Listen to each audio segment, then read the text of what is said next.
Once upon a time, in the sunny village of Umuoma, there lived a young woman named Chika. From the day she was born, people said she was special. Her skin shone like fresh palm oil. Her eyes sparkled like morning dew. She had all the perfect curves in the right places, and her smile, when she chose to give it, could melt even the hardest heart. Chika was not only beautiful, she was also very rich. Her late father, Chief Numdi, had been one of the wealthiest men in the region. Before he passed on to the land of the spirits, he left Chika everything: large farmlands, bags of gold, and a house so big it could fit 3 other homes inside it. The windows had shiny glass, the floors were tiled with smooth white stones, and the compound was swept clean every morning. The villagers often said, "Chika is truly blessed. Everything she touches turns to gold." But there was one problem. Chika had grown proud. She didn't like to greet people who wore old clothes or walked barefoot. If someone poor smiled at her in the market, she would turn her face away. Children in the village used to run to her when she passed by, but now they watched her from a distance, unsure if she would scold them for being too close. Chika loved being admired. She enjoyed it when people said, "She's finer than all the maidens in Umuoma." But she did not know that her pride was slowly pushing people away. Her mother, Adaku, saw all of this. Adaku was a gentle, wise woman who had once lived through both riches and poverty. She often sat in front of the house, peeling yam or shelling egusi, watching her daughter with quiet worry. One evening, as the sun dipped low and the crickets began to sing, Adaku called Chika close. "My dear," she said softly, "you are beautiful, yes, and you are blessed. But blessings can fly away when we forget how to treat others." Chika rolled her eyes gently. "Mama, I'm only choosing the kind of people I want around me." Adaku sighed. "My child, your father was loved not because he was rich, but because he was kind. People still sing his name today because he shared what he had. He greeted the poor, gave to widows, and never made anyone feel small." Chika stood tall and replied, "Mama, times have changed. I don't want to marry just anybody.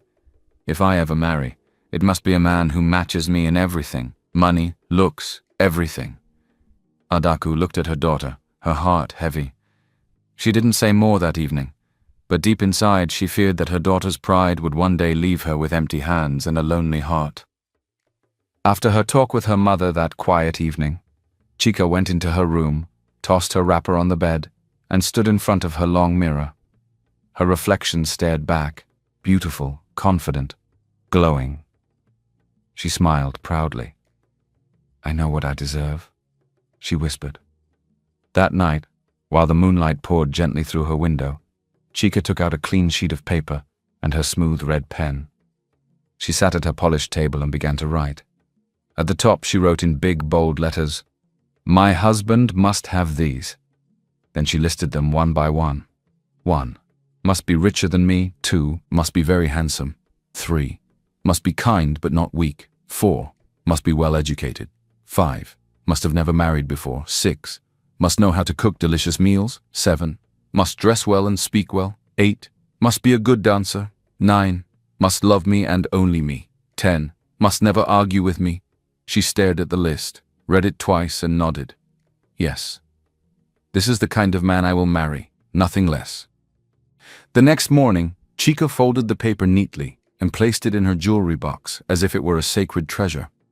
She told herself, "I will wait until I find him, even if it takes years." As time passed, Chika's friends began to get married, one after another. There was Ngozi, who married a humble schoolteacher. Then Amaka, who tied the knot with a quiet farmer.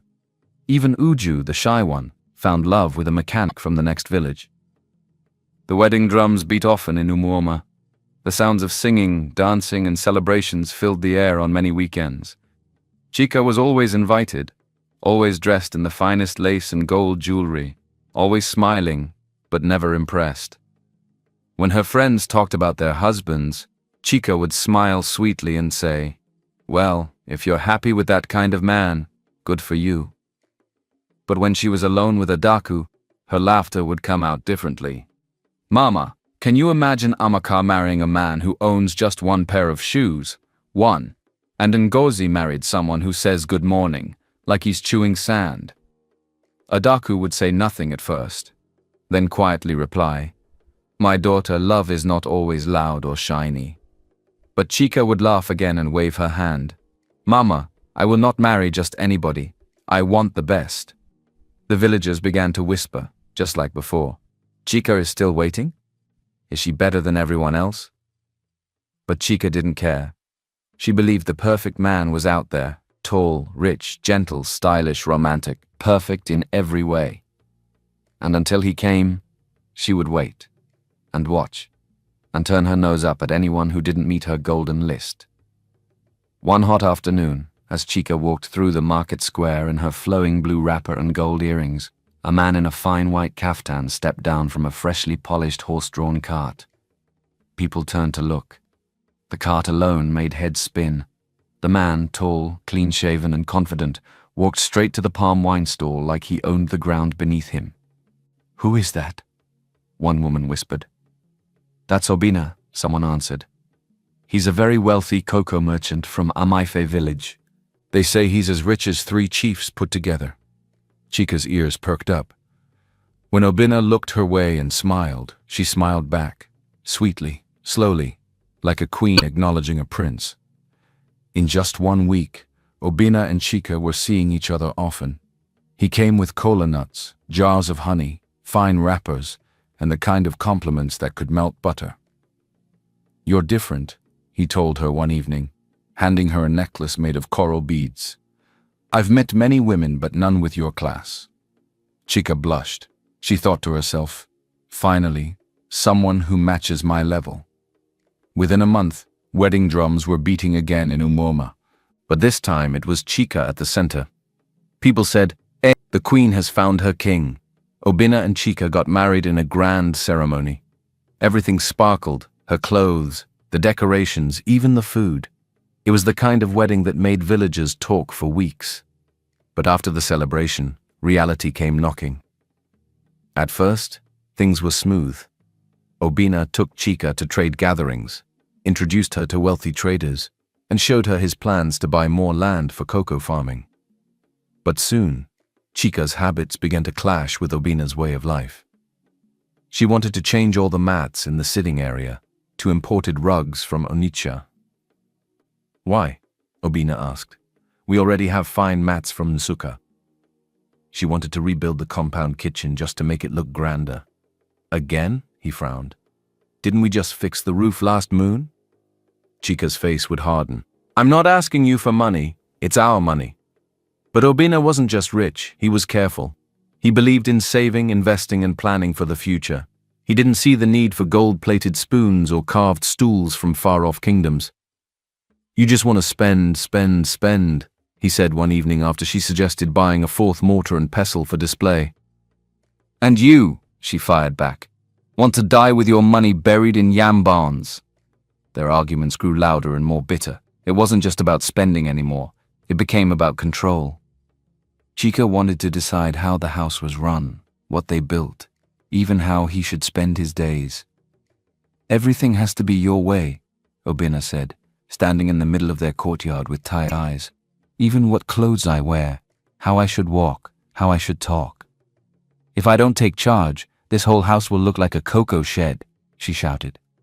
One evening, Obina packed a small bag and slept in the outer hut where visitors stayed. He needed peace. 3 days later, Chika also packed her things. As she rolled her small wooden box out the door, she looked over her shoulder and said loudly, "A rich man who is stingy is not for me." She returned to her family compound in Umuoma, her head held high. Adaku said nothing that day. She simply placed warm soup in front of her daughter and returned to shelling egusi in silence. Chika sat quietly, eating slowly, wondering if maybe, just maybe, it was more than just about money. But she shook off the thought. "He didn't match my energy," she told herself.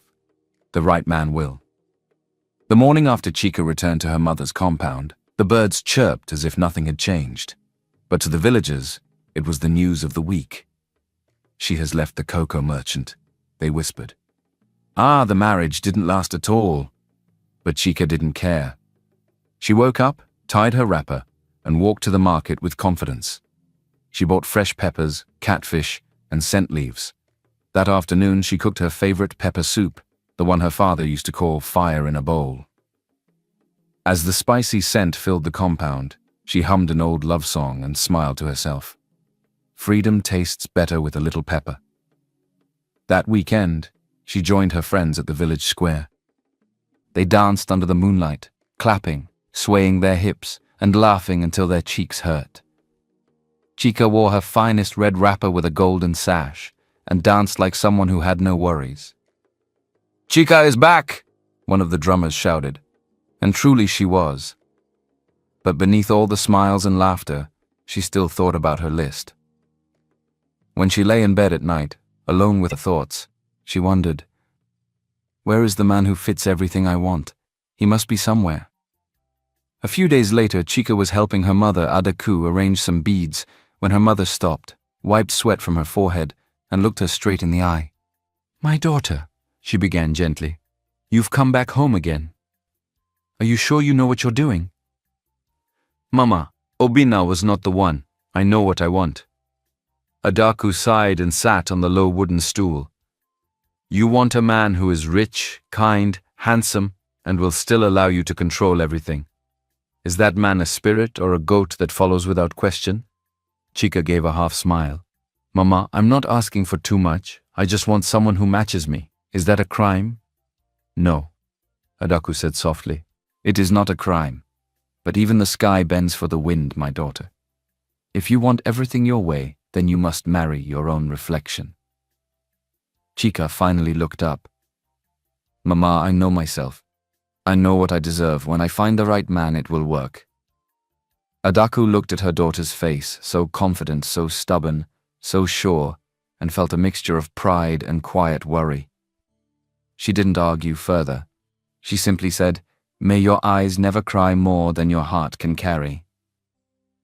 Chica nodded and returned to her bead arrangement, but for a split second her hands slowed, and her thoughts drifted again to that perfect man who lived in her dreams.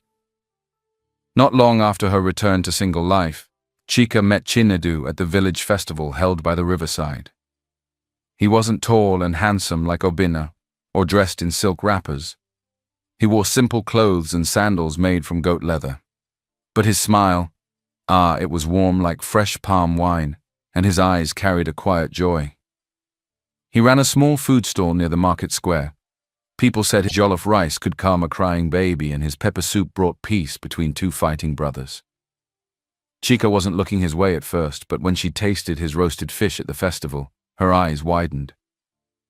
"Who made this?" she asked, licking her fingers. "I did," Chinedu said, smiling shyly. From that day, Chica began stopping by his stall more often. At first, just for food, then for the jokes, then the quiet talks under the mango tree beside his hut. He wasn't rich, in fact he had little, but he had a kind spirit, and he treated Chica like a treasure. Soon they get married. The villagers began whispering, "Chica is with a cook now." But she didn't care. Chinedu made her laugh. He sang to her while chopping onions. He brought her roasted plantain wrapped in leaves. And every morning he served her breakfast in bed, complete with a carved wooden spoon and a flower on the tray. For a while, Chica felt like a queen. In fact, she was the queen. Chinedu never questioned her choices. If she wanted to redecorate his hut, he agreed. If she didn't like the way he arranged the mats, he changed them. He didn't argue. He simply wanted her to be happy. But after a few moons, the sweetness began to sour. One rainy night, the roof in Chica's side of the house started leaking.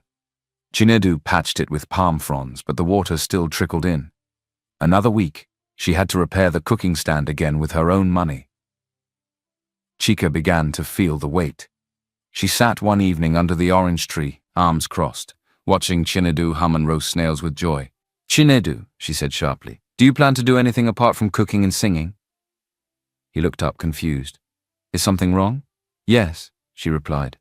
"Everything is on my head. I feed us, I fix things, I buy everything. Is love supposed to be this one-sided?" Chinedu dropped the snail. I I thought I was making you happy. Chica stood. Love cannot buy fuel or fix leaking roofs. I can't continue to spend my money on a man.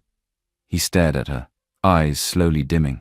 I didn't have much when we met, Chica, but I gave you all I had. And it's not enough, she said softly but firmly. You need to leave. Chinadu didn't argue. He gathered his little cooking tools, wrapped his apron, and stepped out into the night rain. He didn't say goodbye. He only turned once, and with sad eyes whispered, I hope you find what you're looking for. That night, Chica sat alone in the quiet compound. No breakfast in bed, no singing from the kitchen, just silence. After Chinadu left, the whispers in Umuoma grew louder than the village drum. She chased away the cook too? She must be looking for a man from the spirit world. Her standards are impossible. But despite the rumors and gossip, men still lust after her. Everywhere Chica went, whether to the stream, the market, or the evening dance fires, eyes followed her, the way she swayed her hips in perfect rhythm and moved like her feet weren't touching the ground. The young men still longed for her, drawn in by her curvaceous body, her smooth skin, and the way she walked with her head high like a queen carved from clay. But behind closed doors, their families asked tough questions. Are you sure you want to go near that one? Beauty is not everything, my son. She's had 2 husbands, but they couldn't satisfy her. Can you handle her?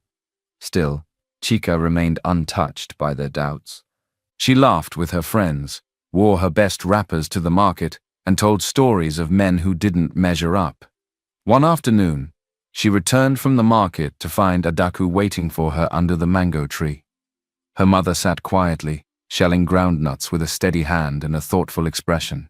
Sit with me, my daughter, she said. Chica sat beside her, crossing her legs with grace. There was silence for a while, only the sound of the shells cracking. Then Adaku spoke, her voice gentle, full of memory. Chica, do you know that when I married your father, he had only 1 wrapper and a small yam barn? Chica blinked. Yes, he wasn't rich, but he had big dreams and a kind heart. I married him with nothing. We built together. I respected him and he loved me in return. Chica scoffed. Mama, that was in the days of lanterns and thatched roofs. Things are different now. Adaku shook her head. No, my child. Love has not changed. Humility has not changed.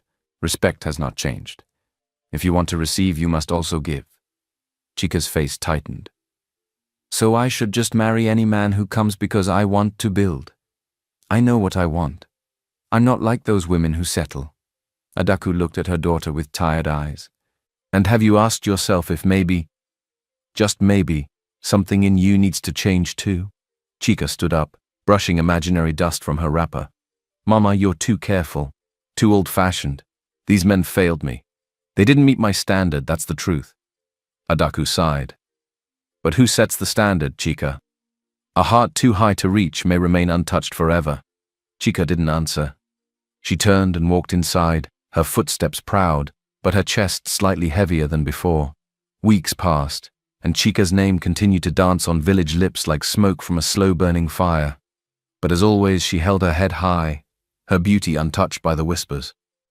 Then one quiet evening, during a storytelling gathering in Ihita, the next village over, she met Amika. He wasn't loud or flashy. He wore plain but neat clothes and spoke slowly, as if each word had been picked with care. His eyes were deep, like someone who thought about the world more than he spoke about it. Chica noticed him reading under a palm tree, while others laughed over roasted yam. Who reads at a village event? She muttered to herself. But something about him drew her closer.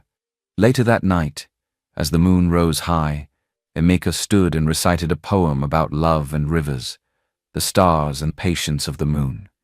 His voice was calm, his words rich and strange. Chica's heart fluttered. Finally, she thought, a man who uses big English. Emeka was a teacher at a town school. He taught literature, history, and knew how to quote strange men. He visited her often after that night, always bringing books tied in cloth, or little scrolls he had written just for her. You are the moonlight that falls gently on the hills of Umuoma, he once wrote. Chica giggled like a schoolgirl when she read it. It didn't take long before another set of wedding drums rolled through Umuoma. This time, Chika said, maybe love doesn't need riches, just intelligence and poetry. And so she married Emeka the scholar. At first, it felt like a new world. He taught her to read big books. They had long talks under trees about life, the stars, and what it means to truly think. But slowly, his silence started to feel cold. Emeka could sit for hours, nose buried in his books, unaware of her presence. He forgot her birthday, missed the new moon dance, and didn't enjoy evening village visits. When she asked why, he simply said, "Books are where I feel most alive." Chika began to grow restless. She missed laughter, noise, celebration, the color of life. One night, after she dressed in her finest for a village feast, Emeka looked up from his scroll and said, "Must we always attend these loud gatherings?" Chika turned sharply. "So I should become a shadow like you? Reading dust-covered books all day?" He looked at her with quiet eyes. "I thought you loved that I was thoughtful." "I need a man who knows how to enjoy life," she said, arms crossed. "Not one who marries his books." Silence hung between them like thick smoke. The next morning, before the cock crowed, Chika packed her wrapper, her comb, and her favorite beads. As she stepped out, Emeka didn't stop her. He simply nodded once, like someone finishing the last line of a sad poem. And once again, Chika returned home. Adaku watched her come in again with no husband beside her. This time she said nothing. She just turned the soup on the fire and stirred. The evening after she left Emeka, Chika sat alone in her room, the soft glow of a clay lamp casting shadows on the wall. Outside, the frogs sang beside the stream, and the wind whispered through the raffia trees. She rose slowly, walked to the corner of her room, and uncovered her mirror. A tall, carved wooden frame with glass her father brought long ago from across the great river. The surface was cracked slightly in the corner, a mark from when she'd accidentally knocked it over after her second marriage ended. But tonight, she didn't see the crack.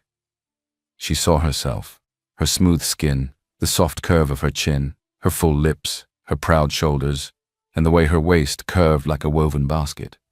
She turned to the side and admired her shape, then tossed her hair back with a small smile. "Even after all this, look at me," she whispered, too perfect to settle for just any man. Her voice was steady, not a single tremble of doubt.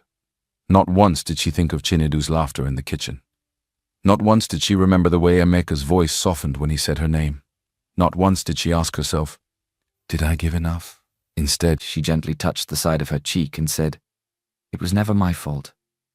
They were not good enough. They couldn't rise to meet me."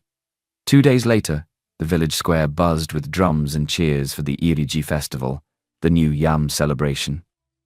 Chika, wrapped in deep orange and gold, stepped out like the sun itself had come to dance. Women whispered in admiration. Men stood still as she walked past.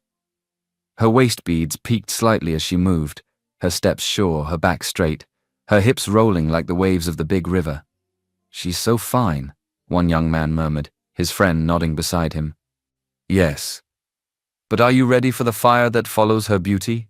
Most of them watched from a distance, eyes full of want, but hearts full of caution. Later, as the dancers gathered, Chika led the women's circle, her arms raised, her steps bold, her voice loud as she sang the call and response. Her laughter echoed. The moonlight kissed her skin. Everyone clapped, even the drummers paused to admire her. That night, back home, she stood once more before her mirror. Her wrapper still hugged her hips, her neck still glowed with sweat and beads. She smiled again. "Let them talk," she said to her reflection. "None of them can handle me. I am not for the weak." Just when the festival drums had gone quiet, and the smell of roasted yam faded from the air, fate brought someone new into Chika's path. His name was Ifeanyi, but most called him Mazi, a sign of respect. He was a wealthy farmer from Eziyama, a neighboring village known for its fertile soil and hard-working men. Mazi was no ordinary farmer. He owned several yam barns, acres of cassava, and fields that stretched beyond the hills. He was tall, strong, with sun-darkened skin and a wide smile that could light up a cloudy day. He laughed easily, greeted everyone by name, and to the surprise of many, He loved to cook. Mazi even knows how to cook soup himself, they said. He has a very big compound. And he has never been married. When Chica met him at a harvest meeting, her eyes sparkled. Here was a man who had wealth, strength, joy, and even house skills. She thought, is this the one? He checked nearly every box. In just a few moons, they were married. This time, Chica didn't return to her mother's house after the wedding. She moved to Mazi's large compound in Eziyama, a well-kept place with wide fields, a cheerful kitchen, and workers who called Mazi Odogwu. At first, everything felt perfect. Mazi brought home fresh vegetables daily. He told the servants to rest while he cooked her garden egg stew. He smiled at her even when she snapped over little things. He never raised his voice. Chica basked in the comfort of it all. But slowly that comfort began to wear thin. Mazi woke early before the cock crowed. He tilled land, directed workers, checked yam barns, and returned home with aching feet and dirt-streaked hands. Chica, on the other hand, wanted slow mornings and quiet talks. "Mazi," she complained one afternoon, "you're always busy, always working. You hardly spend time with me." He looked up from tying yam bundles. "My love, I do all this so we can eat and live well." "But what about me?" she insisted. "You don't compliment me anymore.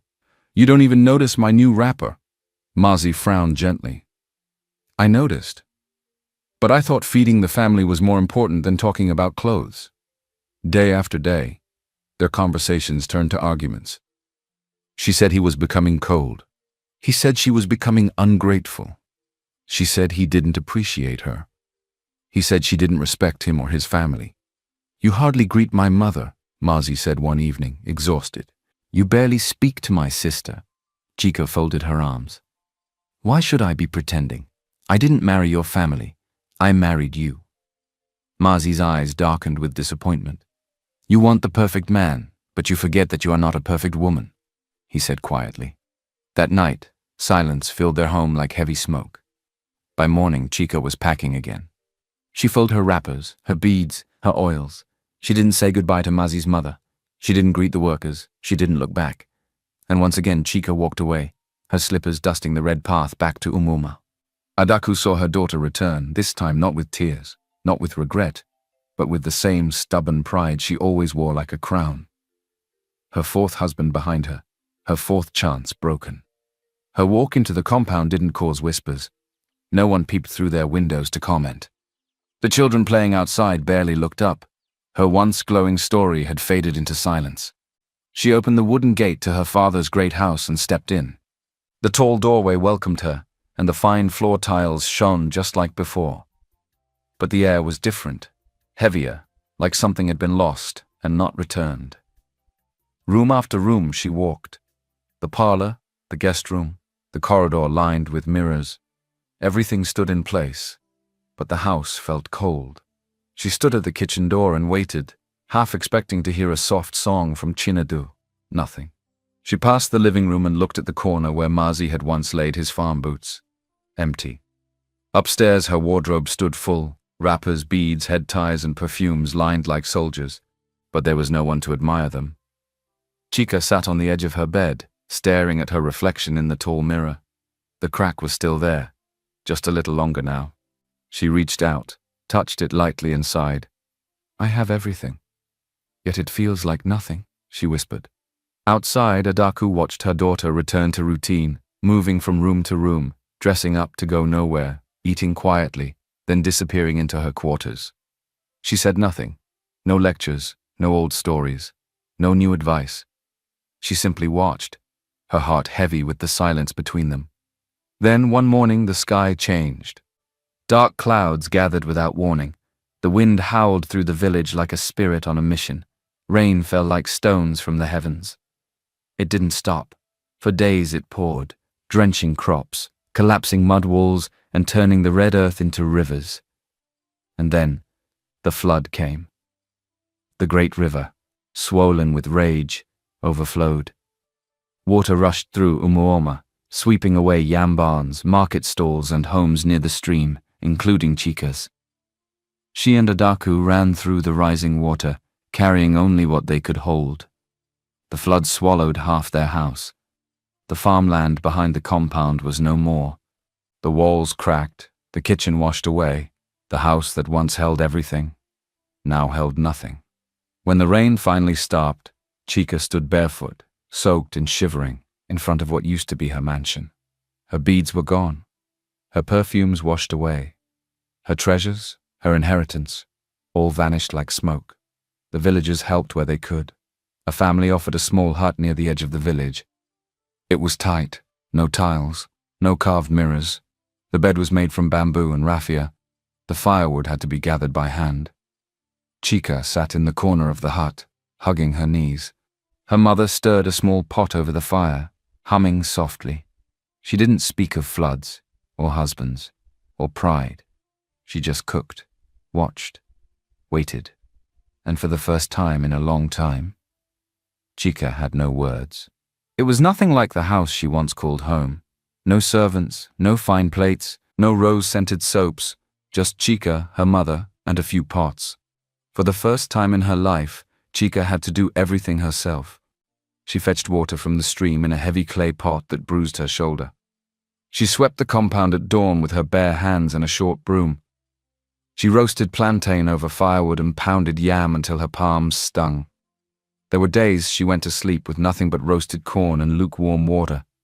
Days when she had to wear the same wrapper twice. Days when the rain leaked through the roof and soaked their only mat. At first she cried in silence, but slowly, the pain became quiet understanding. One afternoon, as she washed clothes at the stream with other women, she looked at her reflection in the water. Hair wrapped, hands soapy, back bent. No jewels, no praise, no man beside her. Just the raw version of herself. And in that moment, something inside her cracked open wider than the mirror ever did. "I was wrong," she whispered. She began to think of all the men she had pushed away. Obinna, Chinedu, Emeka, Mazi Ifeanyi. She remembered how she had called one stingy, the other lazy, another too quiet, and the last too busy. She blamed all of them. Every time. But now, with smoke in her eyes and firewood ash on her wrapper, the truth stood bare in her heart. It wasn't just them. It was me. She remembered the way she refused to smile at Mazi's mother, the way she mocked Chinedu's gifts, the way she interrupted Emeka mid-sentence, the way she walked away each time things didn't go her way. "I thought beauty and money were enough," she said to herself as she wrung out her clothes. "But what did I give? What did I build?" She thought about her mother's words. To receive, you must also give. Now she understood. Back in the hut that night, she quietly helped Adaku stir the pot of okra. She served her mother first. She swept without being told. She said thank you when Adaku handed her a wrapper. For the first time in her life, Chica felt small. But strangely, she also felt free. The pride had loosened its grip, and in its place, something new was growing.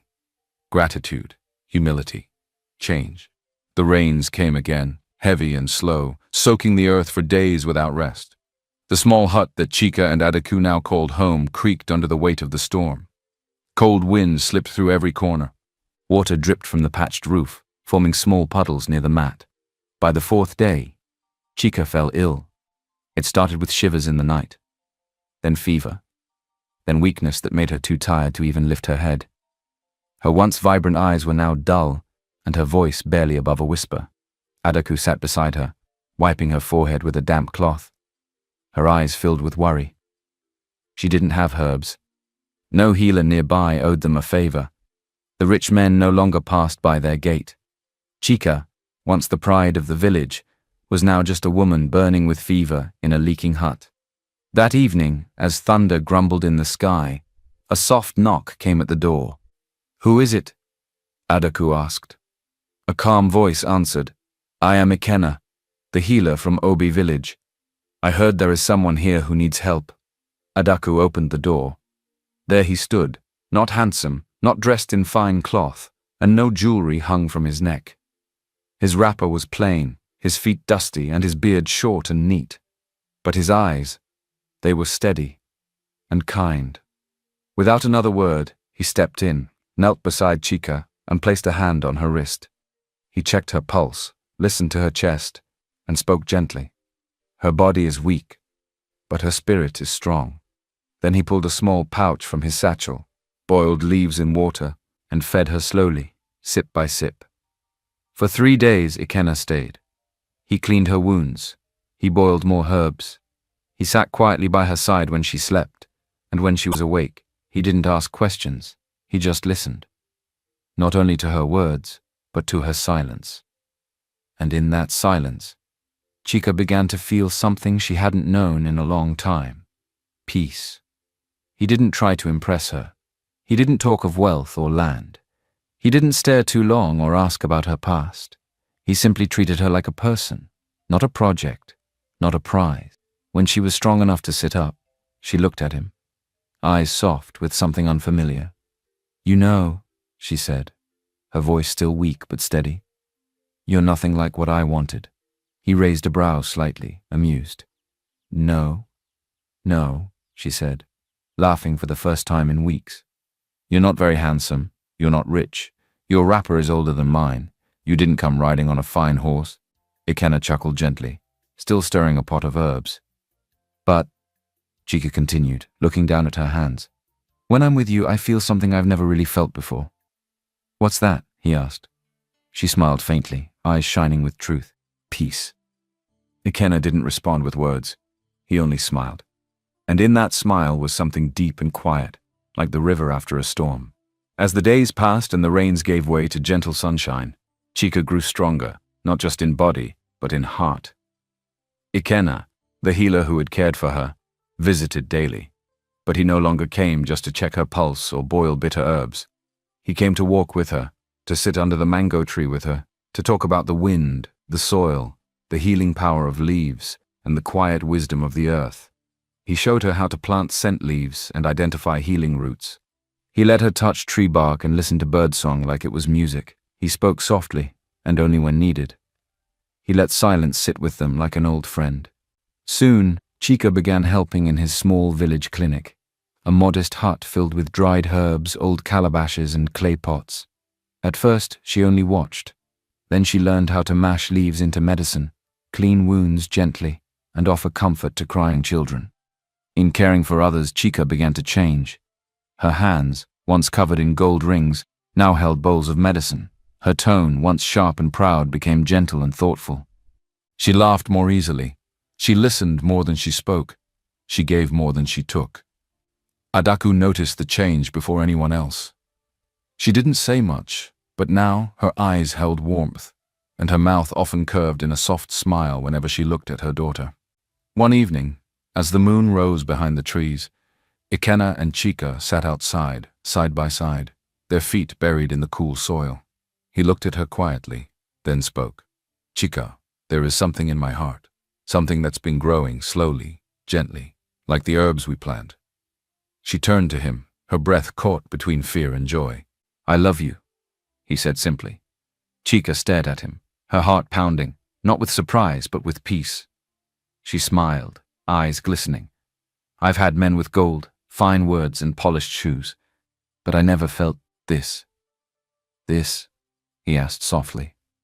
She placed her hand in his. Calm, safe, seen. He didn't ask for more. They were married a few weeks later in a small, beautiful ceremony.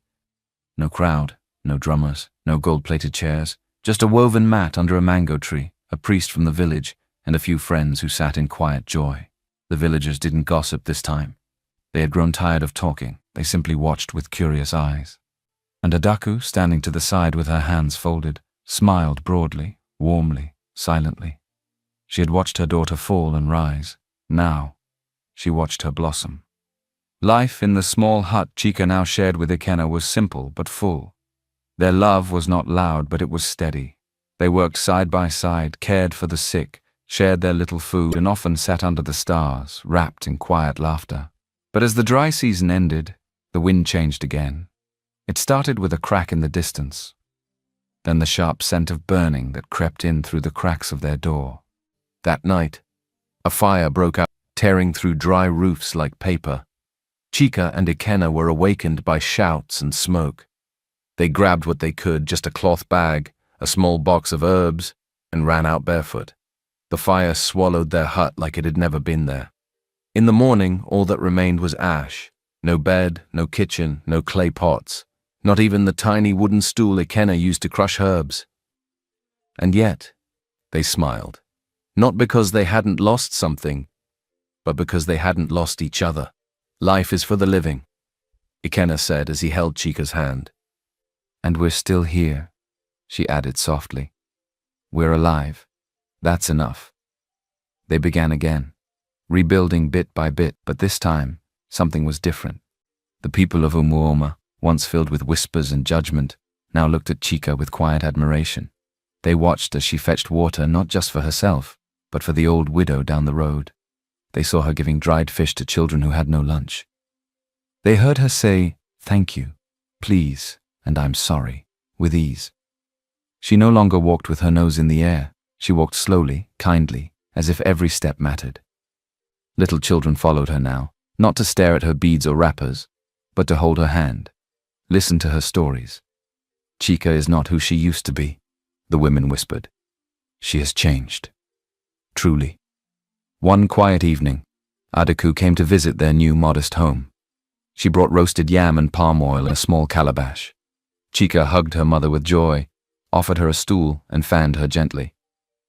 As they sat beneath the moonlight, the crackling fire between them, Adaku sighed deeply. "There's something I've kept from you," she began, voice slow and careful. Chika looked up, puzzled. "What is it, Mama?" Adaku looked into the fire, then back at her daughter. "After your father died, I found a big box hidden under the floorboard of the main house. It was filled with gold, coral beads, and enough money to make us very rich again, even after the tragedy. But I hid it. Even after we lost our house, I couldn't tell you." Chika gasped. "What? Mama? Why?" "Because," Adaku said softly, "my words could not teach you. My stories could not change you. You were drowning in pride, and I feared that more riches would finish what pride had started. So when the flood happened, I saw it as the heavens helping me. I decided to make you wait. I kept it from you. I wanted you to learn how to grow on your own." Chika was silent, stunned. Adaku continued. "I needed you to see life from the other side, to wash your own clothes, to be served by no one, to feel what it means to give, not just take. And now, I see the daughter I prayed for." Chika's eyes filled with tears. She dropped her head on her mother's lap, shaking gently. "Mama, I'm not angry. I understand now. I needed this. I really did." Adaku stroked her hair and smiled. "You were always beautiful, Chika. But now you are whole." Adaku turned to her daughter and said softly, "You know, my child, I've watched you fall. I've watched you fight. But tonight I see a woman who has risen." Chika leaned her head gently on her mother's shoulder. "I didn't know, Mama. I didn't know how much I needed to change." Adaku smiled. "You met the right man, after you became the right woman. Ikenna didn't fix you. He helped you grow, and you allowed it. That's why I'm proud." The next morning, as the sun bathed the hut in golden light, Adaku stood in the center of the small compound and called Chika and Ikenna outside. "I have one more gift," she said, lifting a carved wooden box from a clay basket. She handed it to Chika, who opened it slowly. Inside was a deed to a big house, newly built on the other side of Umuoma, and bags of coral beads, gold, and coins enough to start over 10 times. "Mama," Chika gasped. I don't know what to say." Adaku placed her hands gently on Chika's shoulders. "I didn't give it to you before because you weren't ready. But now I see a woman who will use wealth to bless others, not just herself." Tears shimmered in Chika's eyes, but her heart was steady. "Thank you, Mama. This time, I know what truly matters." Chika and Ikenna moved into the new house, but it wasn't like her old one. This home was full of laughter, service, and peace. Together they ran a small village clinic. Ikenna handled the herbs, Chika greeted the patients, cleaned wounds, fetched water, comforted crying children, and even helped deliver babies. She was no longer just admired for her beauty and curves. She was loved for her kindness. One sunny afternoon, while sweeping the clinic floor, Chika found her old cracked mirror packed in a cloth left behind during the flood. She held it up. Her face stared back, older, wiser, softer, glowing. This time she smiled. "I chased 5 men trying to find perfection," she whispered, "but I needed to change too." Now, she teaches young women in the village not how to find a husband but how to find themselves. She speaks to them of self-worth, of love that listens, of patience that builds, and the truth that no one is perfect, but with understanding, 2 people can grow something beautiful together. The same villagers who once gossiped now greet her with respect. The same girls who once feared her now follow her to learn. And every evening she and Ikenna sit under the mango tree hand in hand, at peace. Years passed in Umuoma, and with them the memory of Chika's old life slowly faded, like footprints washed away by the evening rain. The once feared and gossiped about woman now walked the village paths with a soft smile, her wrapper tied simply, a basket of herbs balanced on her head. Children ran to greet her. Mothers called her for advice. Young women lingered near her, eager to learn from her calm, quiet strength. Chika now lived a quiet, joyful life in the warm home she shared with Ikenna, the healer who never sought to change her, but helped her grow.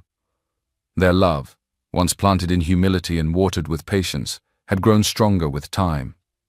It was not made of loud passion or grand promises, but of everyday choices, helping hands, quiet laughter, shared burdens, and hearts that listened even in silence. Together they built not only a home, but a family. They were blessed with 5 children, each as vibrant and unique as the journey that brought them together.